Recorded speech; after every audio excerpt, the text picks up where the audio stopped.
I always wanted to write a script for a movie called 50 States in 50 Days.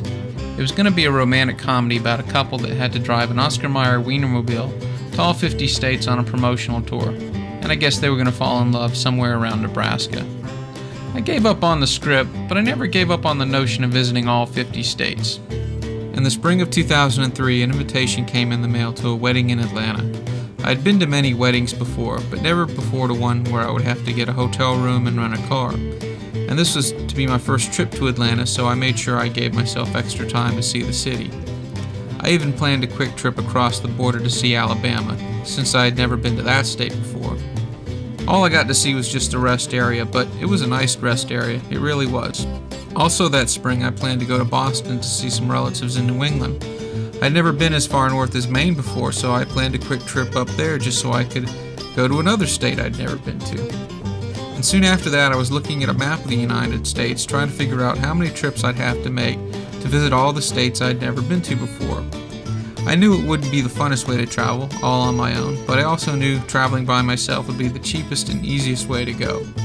So I hunted down the best deals on plane tickets, hotel rooms, and car rentals on the internet, and planned my trips strategically to visit all the states I could on a single journey.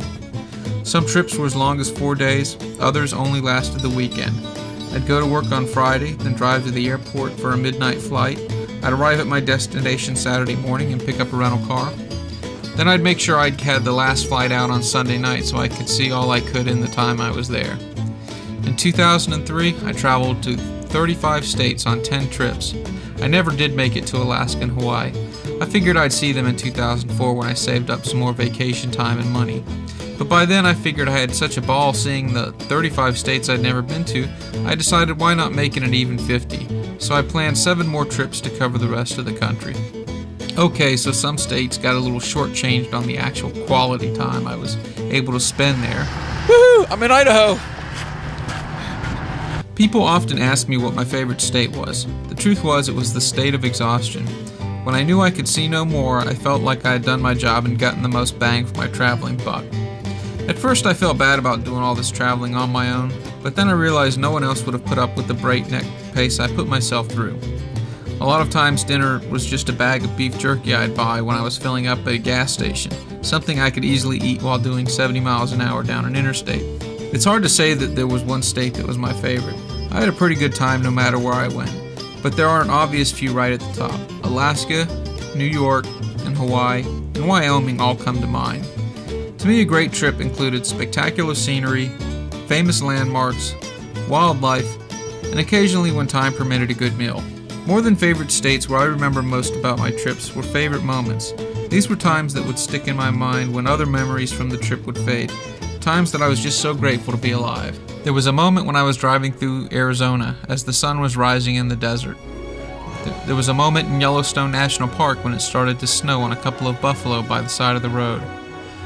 There was a moment of drinking Starbucks coffee and eating a scone at the top of the Seattle Space Needle.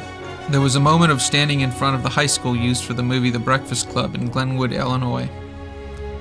There was a moment I parked a Ford Mustang in the Corvette-only parking spaces at the National Corvette Museum in Bowling Green, Kentucky. There was a moment in Monument Valley when the sun just lit up the desert. There was a moment when I saw the movie Fargo at the hotel I was staying at in Fargo. There was a moment of watching the sun break through a cloud on a mountain ridge in Montana.